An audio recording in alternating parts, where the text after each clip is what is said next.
Good day to you, my friends. In the last session, we went over how to prepare for your coaching session, things you need to plan and cover during the beginning of the session, and then how to conduct your first session with your client.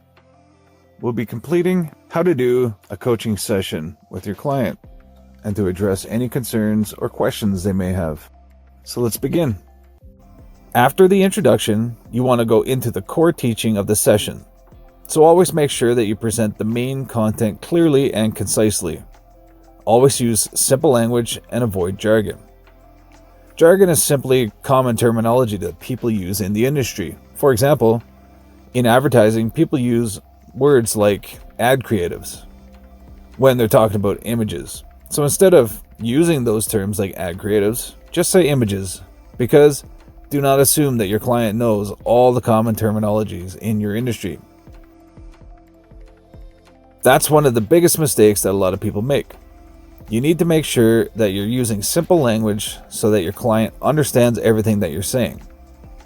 If you're going to use those terminologies, make sure that you use them at the end after you've explained the whole concept with simple language.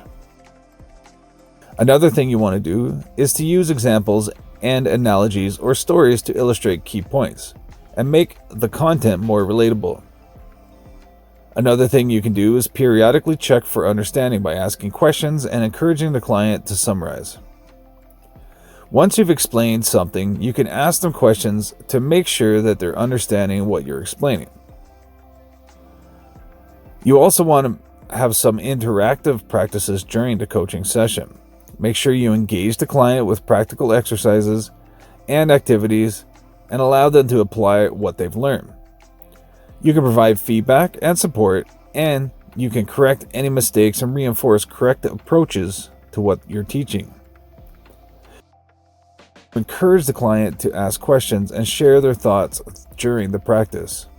So towards the end of the coaching session, you want to have time for questions and clarifications. You need to ensure that the client feels heard and supported so they can ask questions that you can provide answers for them. You need to address any concerns or confusion and provide additional examples or explanations if needed. At this point, you're towards the end of the session, and this is exactly how you go about wrapping up the coaching session. When wrapping up the coaching session, the first thing you have to do is summarize the key points. Recap the main takeaways from the session and highlight the most important points. You can emphasize the progress made and acknowledge the client's efforts and achievements. Another thing you can do is assign homework or the next steps that the client has to take. So you can suggest exercises or practices for the client and try to provide clear instructions and resources for the homework or the next steps that the client need to take. And you can also schedule the next session if applicable and outline what will be covered in future sessions. Another thing you can do when wrapping up is ask for feedback from your client. You can ask the client for feedback on the session, including what they found helpful and any areas for improvement.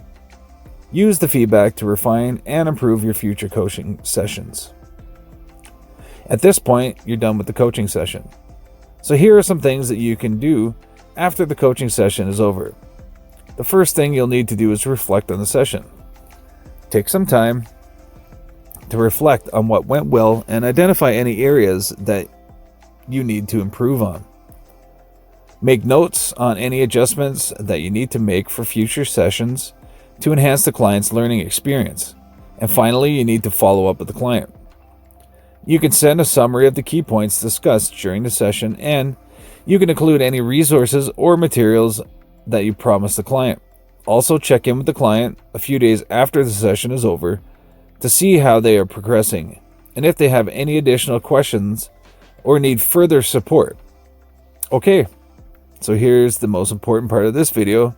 You need to focus on getting your clients' results and not getting more clients. Thanks for watching. And that's it for this lesson, folks. In this lesson, we completed how to do a coaching session with your clients, and we addressed any concerns or questions they may have had. In the next lesson, we'll discuss how how to utilize affiliate programs to make money on your YouTube channel. See you there. Cheers.